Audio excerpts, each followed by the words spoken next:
साथियों नमस्कार, आप सबका स्वागत करता हूँ आपका अपना ही चैनल एफएस ज्ञान में। जी हाँ, आज हम आयकर गणना पत्रक भरेंगे, वो भी ज़्यादा अमाउंट के साथ। कैसे हम टैक्स निकालना सीखें, चलिए बढ़ते हैं। यहाँ पर सामान्य जानकारी, आप अपना नाम लिखेंगे, उसके बाद पद, यहाँ पर पद लिखेंगे, जिस कार्यालय में आप पोस्टिंग है उनका पूरा एड्रेस यहाँ लिखना है। आधार नंबर आपका लिखना है, यहाँ पर पेन नंबर, आयकर स्थायी खाता पेन नंबर बोलते हैं, उसका यहाँ पर एंट्री करनी है। चलिए बढ़ते हैं। यहाँ पर सकल वेतन है, सकल भत्तों को जोड़कर वो आता है हमारा 10,02,560 रुपया। ये कैसे आता है वो भी मैं बताने वाला हूँ, जल्दी वीडियो में जरूर बने रहेगा, स्किप बिल्कुल ना कीजिएगा, एक एक स्टेप में बारीकी से बताऊँगा।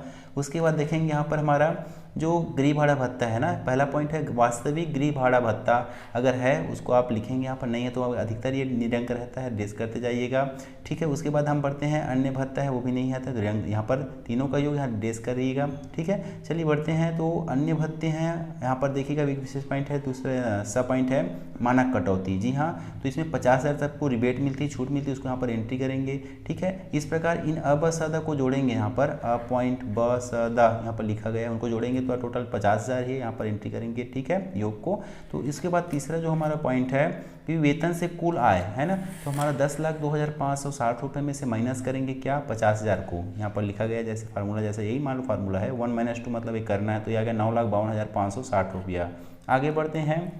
तो चौथा पॉइंट है हमारा गृह संपत्ति से आय। जी हाँ, होता है तो यहाँ पर लिखेंगे, ठीक है। वो ये अगर है तो यहाँ पर लिखना जरूर है, और नहीं है तो यहाँ पर क्या है निरंक करते जाइएगा, अधिकतर ये निरंक ही रहता है। तो इस तरह से सबको जो ऐड किए थे निरंक आ गया है ना। फिर पांचवा पॉइंट है, आपने फॉरेन इन्वेस्ट किया है, उनसे हमें प्राप्त ब्याज की राशि को यहाँ पे एंट्री कर सकते नहीं है, तो आप डेस निरंक करते जाइएगा, ठीक है। आगे देखेंगे तो जो छठवां पॉइंट आया हमारा कुल सकल आय 3 धन 4 धन 5, यहाँ पर जो है तीसरा पॉइंट है, यहाँ पर 9,52,560 प्लस निरंक है, इन तीनों को जोड़ेंगे ना तो यह 9,52,560 ही आएगा। जी हाँ, चलिए उसके बाद जो हमारा महत्वपूर्ण है 80C, ठीक है। तो ये यहाँ से लिखा गया है 80C के दिन छूट है ना, तो यहाँ पर पहला पॉइंट है सामान्य भविष्य निधि में अंशदान। तो चलिए 98,400 ये कहाँ से आया वो आपको दिखा देता हूँ मैं। तो आपका जो तीसरा जो पेज रहेगा, पन्ना रहेगा, वो रहेगा वेतन एवं कटौती विवरण पत्रक। जी हाँ, मैंने यहाँ पर सामान्य जानकारी, इसमें नाम लिखना है, आपको पद लिखना है, और आप कार्यालय जिसमें पोस्टिंग है वो लिखेंगे। यहाँ पर इसको मैं निरंक भी कह रहा हूँ क्योंकि मॉडल रूप में है। तो चलिए एक एक पॉइंट को समझते जाइएगा, बिल्कुल आप अपना जो है ये आयकर गणना पत्रक भी भरना सीख जाएंगे। चलिए देखते हैं। तो मार्च, अप्रैल, मई, जून, इन 3-4 माह का पेमेंट है ना, उनके बिल नंबर आप एंट्री करेंगे। ये डिनोट कैसे क्यों किया हूँ, क्योंकि इन चारों माह में आपका वेतन एक रहा है, जुलाई में इंक्रीमेंट होती है, उसके आधार पर जो बचे जो 8 महीने हैं जुलाई से लेकर फरवरी तक ना, उनका वेतन एक समान रहेगा, आप एंट्री कर लीजिएगा। फिर ये सब पूरी जानकारी आपका वेतन, महंगाई भत्ता, HRA जो है, यहाँ पर चिकित्सा भत्ता, अदर आपका वेतन पत्रक में मिल जाता है, पे स्लिप पे मिल जाता है। जी हाँ, तो उन सबको जोड़ेंगे तो यहाँ पर आ गया, ये यहाँ पर लिखेंगे 1, 2, 3, 4 माह का एक समान रहेगा, अगला जो 8 माह का एक समान इसी तरह रहने वाला है। तो यहाँ पर मैंने सबका जो ऐड किया है ना, वो ऐड ही मैं बता रहा हूँ कि इतना मान लो लमसम आता है। जी हाँ, उसके बाद CPS की कटौती भी 4 माह सेम रहेगी, अगले 4 माह भी 8 माह सेम रहेगी, तो इन सबको मैंने जोड़ा तो 90,000 आ रहा है। जी हाँ, उसके बाद आगे यहाँ पर मान लो आप प्रीमियम जीवन बीमा LIC करते हैं, उसको आप यहाँ पर लिखेंगे। जी हाँ, जिस माह में करते हैं उसी माह सामने आपको लिखना है। तो मेरा है, ये है हमारा अगस्त माह का है ना, उसके है उस माह में कटौती कराता हूँ, तो वो मैंने लिख दिया हूँ यहाँ पर 50,000 रुपये, ठीक है। ये है समूह बीमा है, ये हो गया हमारा 300-300 रुपये है, ठीक है। उसके बाद यहाँ पर ये 2,287 रुपये और लिखा गया है, कोविड-19 के समय यहाँ पर आपका 80G के तहत इसमें छूट मिलती है, तो उसको एंट्री करेंगे। तो सबको जोड़ लीजिएगा इस तरह से। तो जोड़े तो हमारा यहाँ पर आ गया। ये जो है नीचे और देखेंगे तो ये आता है, यहाँ पर कॉलम देख रहे होंगे एरियस है ना, एरियस भी राशि मिलती है वित्तीय वर्ष में, तो 2 बार मिला है 22,000, तो उनको भी यहाँ पर हमें दर्शानी है, ठीक है। इस कॉलम में ध्यान दीजिएगा, कुल वेतन वाले कॉलम में आपको इसको नीचे 22,000 लिखनी है। कई बार हम इसे छोड़ देते हैं, यहाँ एंट्री करेंगे, इसको छोड़ देंगे तो हमारा जो जोड़ते हैं तो इतना मैच नहीं करता है, इधर से जोड़ेंगे और इधर से ऊपर से जोड़ेंगे तो मैच नहीं करता है, तो इसको ध्यान दीजिए। इनको भी यहाँ जो लिखा है 22,000 उनको यहाँ पर दर्शाएंगे, ठीक है। सबको जोड़ेंगे तो आ गया 10,02,560 रुपया। जी हाँ, यही हमारा सकल वेतन है, यही, ठीक है। यही जो है मैंने आप लोग शुरू से ही स्टार्ट किया हूँ, यही से आया है। उसके बाद जो CPS जो करता है सामान्य भविष्य निधि है ना, तो इसमें 2200 क्यों लिखा गया है, क्योंकि जहाँ का इसका भी 10% हमें कटौती में छूट मिलती है। जी हाँ, टैक्स में छूट मिलती है 10%, 22,000 का 10% 2200 आ गया, ये भी लिखा। इन सबको जोड़े तो आ गया हमारा 98,400, जो मैं बताना चाह रहा था यही राशि है। जी हाँ, उसके बाद आपका LIC है 50,000 है, और समूह बीमा है 3,600 है, और यहाँ पर है, यहाँ पर 2287 और लिख सकते हैं, यहाँ पर 2,287 रुपया, ठीक है। अगर सुकन्या समृद्धि करते हैं उसको भी यहाँ पर दर्शा सकते हैं। SSY मान लो मैंने लिया हूँ 10,000 रुपये, ठीक है, अन्य में ले लेता है ऐसा इस तरह से, तो ये 10,000 आप एंट्री और कर सकेंगे, ठीक है। तो ये सब आपको देखने को मिलेगा हमारे जो गणना पत्रक में, यहीं से राशि वहाँ जाती है। चलिए बढ़ते हैं उस राशि पेज पर। तो इस तरह से हमारा जो है सामान्य भविष्य निधि में 98,000 आ गया, हमारा 400 रुपये आ गया है ना। LIC में 50,000 रुपया वार्षिक आया, ठीक है। और समूह बीमा 3600 रुपये। राष्ट्रीय बचत पत्र मान लो हमने खरीदा है तो उसको भी यहाँ लिख सकते हैं, ठीक है। तो इस तरह से आगे बढ़ते जाते हैं। तो ट्यूशन फीस है, केवल प्रथम 2 बच्चों के लिए आपको ट्यूशन फीस में रियायत मिलती है। जी हाँ, जितने ट्यूशन पढ़ाते हैं उसमें हमें कर राशि में छूट मिलती है। ये हो गया 22,000 रुपया हो गया। और हमने सुकन्या समृद्धि जो SSY कहते हैं ना, ये है 10,000 रुपया वार्षिक, ठीक है। तो इन सबको हम जोड़ेंगे तो ये आ गया हमारा 18C, 80C और 80 ट्रिपल सी के दिन जो छूट हो कितना आ गया हमारा 1,82,000 रुपये आ गया। अब ध्यान दीजिए, मैंने यहाँ पर कुछ टिप लिखा है। तो अगर ये अमाउंट है हमारे धारा 80C और 80 ट्रिपल सी के दिन बचत का कुल योग ही है, ये 1,82,000 हमें इसमें छूट नहीं मिलता है। अगला पेज में आप देखेंगे तो यहाँ पर जो सीमा है हमारी 1,50,000 है। चाहे हम कितना भी जमा करें, यहाँ पर 1,50,000 ही यहाँ पर इस सेक्शन में छूट मिलेगी जो आगे पेज में करने वाले हैं। मैंने यहाँ पर 1,45,000 लिख दिया। मान लो इस सबका योग 1,45,000 आता है, तो ये जो 1,45,000 को अगले पेज में लिखेंगे। और जैसे ही ये जो राशि है 1.5 लाख से ऊपर जाती है तो 1.5 लाख रुपये या 1,50,000 ही लिखना है। जी चलिए अगले पेज पर चलते हैं। तो यहाँ पर आप देख रहे होंगे कि आपको धारा 80C 80 ट्रिपल सी के दिन छूट योग्य राशि है 1,50,000 लिखा गया है। यहाँ पर दिया गया है अधिकतम हमें 1,50,000 रुपये तक ही छूट मिलेगी। और वहाँ पर आई हमारी 1,82,000, तो उसको ना लिख के हम 1,50,000 ही यहाँ पर एंट्री करेंगे। आगे बढ़ेंगे तो यहाँ पर है धारा 80 CCD के तहत नवीन पेंशन योजना है ना, के तहत हमें 1.5 लाख की कटौती अतिरिक्त कटौती आपको है, तो वहाँ पर एंट्री करेंगे नहीं है तो यहाँ पर निरंक छोड़ते जाइएगा। चलिए अब आगे बढ़ते हैं। तो चिकित्सा बीमा प्रीमियम है तो उसको भी आप यहाँ पर एंट्री कर सकते हैं, ठीक है। आगे डी पॉइंट है आश्रित विकलांग को चिकित्सा, अगर आपके आश्रित है कोई विकलांग है तो उन पर जो खर्च जो करते हैं उनमें 75,000 तक का आपको भी छूट मिलता है, तो यहाँ पर एंट्री दर्शाएंगे। और अगर गहन विकलांग है तो 1,25,000 तक आपको यहाँ पर छूट मिलेगी, परंतु यहाँ पर चिकित्सा प्रमाण पत्र आपको संलग्न करना पड़ेगा। इसी तरह शिक्षा ऋण पर ब्याज की कटौती है, वो भी यहाँ एंट्री करेंगे अगर शिक्षा लोन आपने लिया है तो, ठीक है, अपने जो भी पालने के लिए। आगे जो पॉइंट देखते हैं जी महत्वपूर्ण है, यहाँ पर प्रधानमंत्री राष्ट्रीय कोष है ना, सहायता कोष है, उसमें अगर दान देते हैं तो वहाँ पर कंडीशन 50% या 100% है, लेकिन यहाँ पर 100% रहता है। तो इस समय कोविड के समय यहाँ पर इनका जो है हमने लिया है वो उनका 2,287 रुपया कटा था, यहाँ पर आपको 18G में दर्शाना है, ठीक है। चलिए आगे बढ़ते हैं। इसी तरह आपके और देख लीजिए, अगर जे पॉइंट आता है देखिएगा, अंध एवं शारीरिक, अगर अंध एवं शारीरिक विकलांगता से पीड़ित है जो टैक्स के दायरे में आता है तो उन्हें अगर 4% से अधिक विकलांगता होने पर 75,000 का फिर छूट मिलता है, ठीक है। और 80% से अधिक होने पर 1,25,000 की अधिकतम छूट मिलेगी, तो उनको दर्शाना है, परसेंट के हिसाब से ही बनेगा। अगर नहीं है तो इसको निरंक ही छोड़िएगा, डैश करिएगा, आगे बढ़िएगा। अब उसके बाद चलते हैं कि यहाँ पर आपको ये देखिएगा तो उधर की राशि जो 1,50,000 हमें जो है धारा 18C 18 ट्रिपल सी के तहत मिल रही थी वो है, और ये पर यहाँ पर 2,287 रुपया, ये दोनों को जोड़ेंगे तो यहाँ पर हमें कितना रहा है 1,52,287 रुपया रहा है, ठीक है। तो ये समझ गए होंगे। फिर उसके बाद क्या करेंगे, तो वही जो योग है वो चैप्टर 6 जो जोड़े हैं वही कहलाता है 1,52,287 कहलाता है। अब इसके बाद क्या करेंगे, जो पर कर योग्य जो आया है टैक्सेबल आया है वो क्या होगा 8,02,73। ये कैसे आया तो देख लीजिएगा, हमारी जो सकल वेतन थी उसमें 50,000 हमने क्या किया था, डिडक्शन कराया था, मानक कटौती हुई थी, तो आया था हमारा यहाँ पर 9,52,000, ठीक है, 560 रुपया। इसी में हम माइनस क्या करेंगे, हम देख रहे होंगे 1,52,287 को माइनस करेंगे तो आता है हमारा 8,02,73, ठीक है। अब बारी आती है स्लेब की, तो ध्यान दें यहाँ पर बहुत चीज़ें हैं। यहाँ पर दो आपकी दरें दी गई है, पुरानी दरें हैं और नई दरें हैं। जी हाँ, यहाँ पर पुरानी दरें मैं क्यों लिया हूँ, क्योंकि मैंने इसमें मानक कटौती है 80C है, 80 ट्रिपल सी है, उसके मैं बेनिफिट क्या कर रहा हूँ, मैं ले रहा हूँ। जी हाँ, इसीलिए मैं आप यहाँ पर नई दरों का उपयोग नहीं करेंगे। जी हाँ, नई दरों का उपयोग, अगर रिबेट आप छूट ले रहे हैं, मानक कटौती, शिक्षा पर जो है सुकन्या समृद्धि है ना, तो इन पर हमें क्या करेंगे, धारा 80C 80 ट्रिपल सी के फायदा ले रहे हैं तो इसका उपयोग नहीं करेंगे, ध्यान दीजिएगा। और हम यहाँ पर इन सब का हमें छूट कटौती करा रहे हैं सकल वेतन में, तो इसलिए हम पुरानी दरों का ही उपयोग करेंगे। ये महत्वपूर्ण बातें हैं। तो चलिए टैक्स कैसे निकालेंगे आप देखिएगा। तो पहला है 2.5 लाख रुपए तक। जी हाँ, 2.5 लाख रुपए तक कोई कर नहीं है, तो यहाँ पर आप क्या करेंगे, पुरानी दर में यहाँ पर शून्य या नील या ऐसा डेस लगाएंगे। ठीक है, अगला बढ़ते हैं। जो 2.5 लाख 1 रुपये से 2,50,000 रुपये से 5 लाख तक है, उसका हमें 5% निकालेंगे। ठीक है, तो चूंकि यहाँ पर टैक्सेबल है 8 लाख से 273 है, जो इस सीमा से ज़्यादा है, तो इस जो राशि जो कॉलम है उसका टैक्स कितना होता है, तो यहाँ पर 5 लाख में 2.5 लाख को माइनस करेंगे। देखिएगा मैं बता रहा हूँ कैसे निकालते हैं।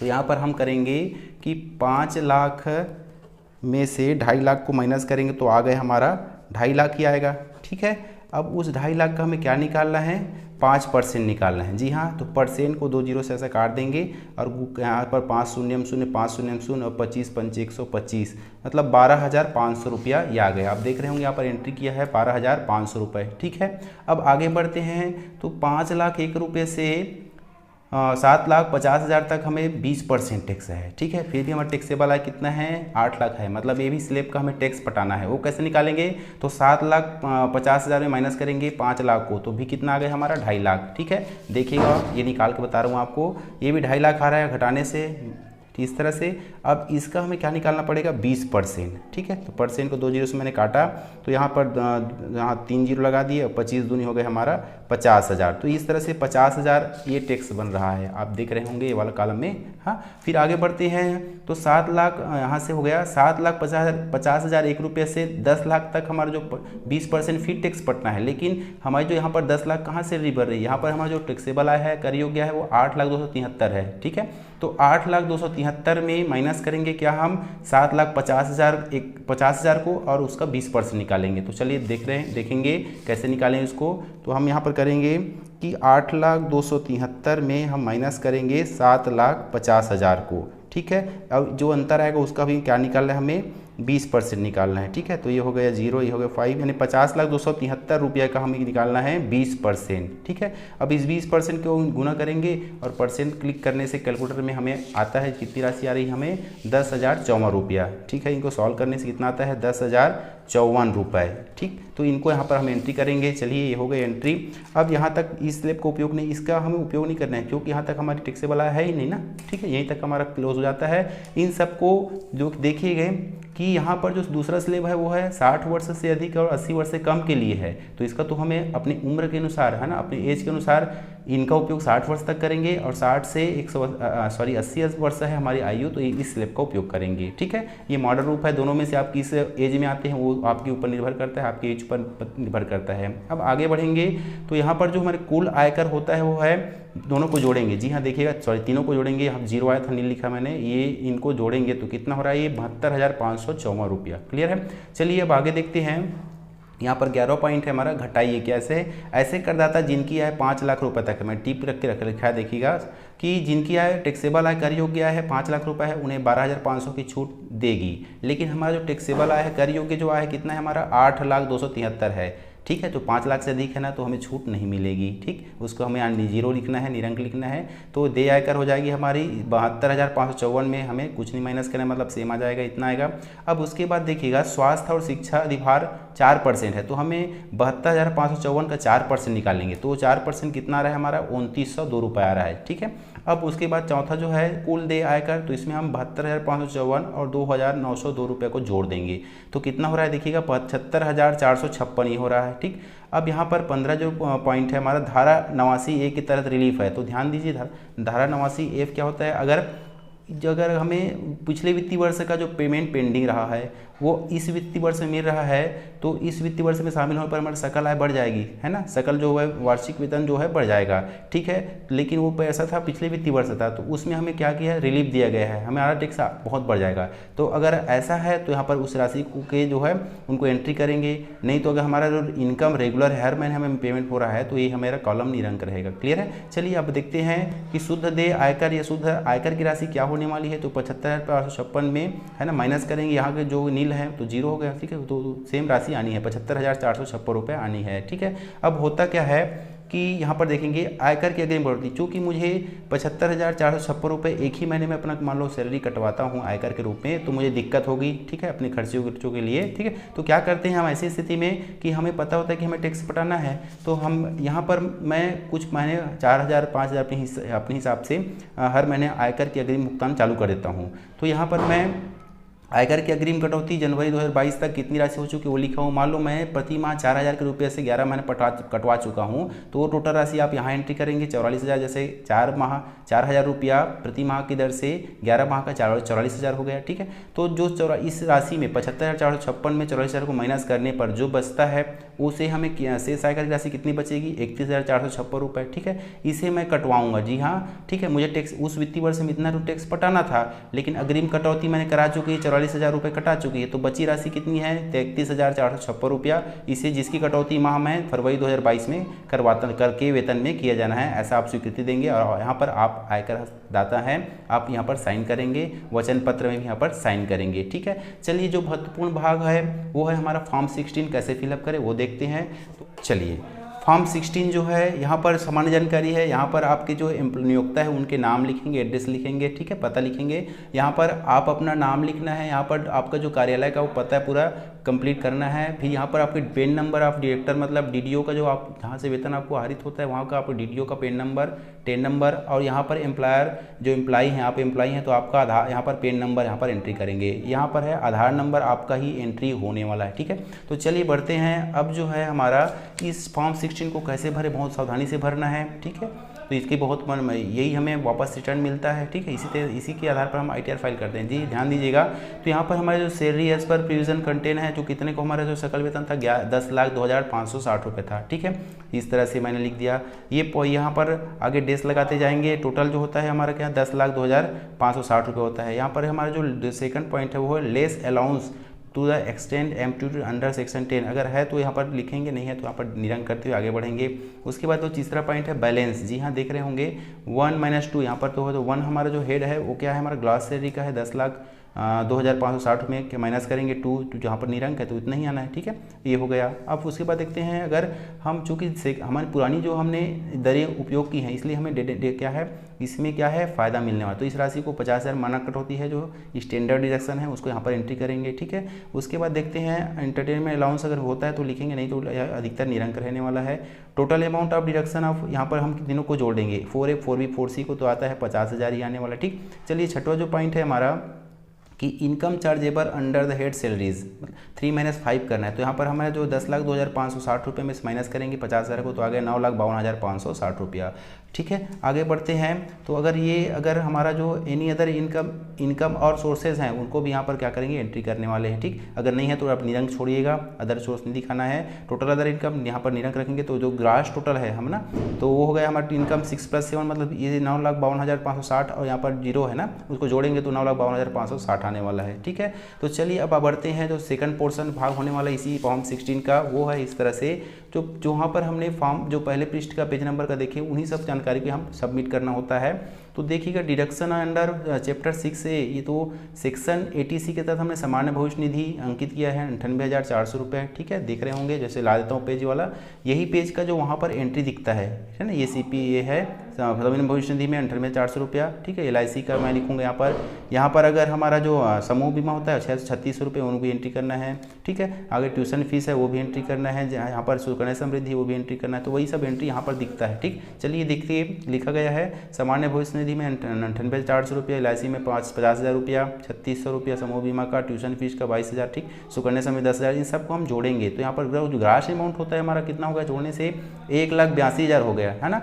लेकिन ध्यान दीजिए, यहाँ पर मैंने आप रेट सर्कल करा है, यहाँ पर लिखा है क्वालिफाइंग अमाउंट, ठीक है। लेकिन हमारा जो क्वालिफाइंग अमाउंट कितना था, धारा ITC में यहाँ पर छूट जो मिल रहा था हमें अधिकतम 1.5 लाख रुपए। तो यहाँ पर ध्यान से सतर्कता सावधानी बरतिएगा कि आप 1,82,000 नहीं लिखेंगे, यहाँ पर कितना लिखेंगे, 1,50,000 ही लिखना है, ठीक है। तो आपका डिडक्टेबल अमाउंट यहाँ पर भी कितना हो जाएगा, 1,50,000 ही होगा, ठीक है। इनको आप काट देना, ये आपको समझाने के लिए मैंने किया था। चलिए आगे बढ़ते हैं। तो हमने अदर जो है सेक्शन और 18G के तहत हमें जो क्या है, जो कोविड के समय हमने लिखा था, हमें हमारी जो वेतन से कटौती हुई थी वो 2287 रुपये हुई थी, ठीक है। वो यहाँ आएगा, वही राशि यहाँ आएगी, यही राशि यहाँ आएगी, ठीक है।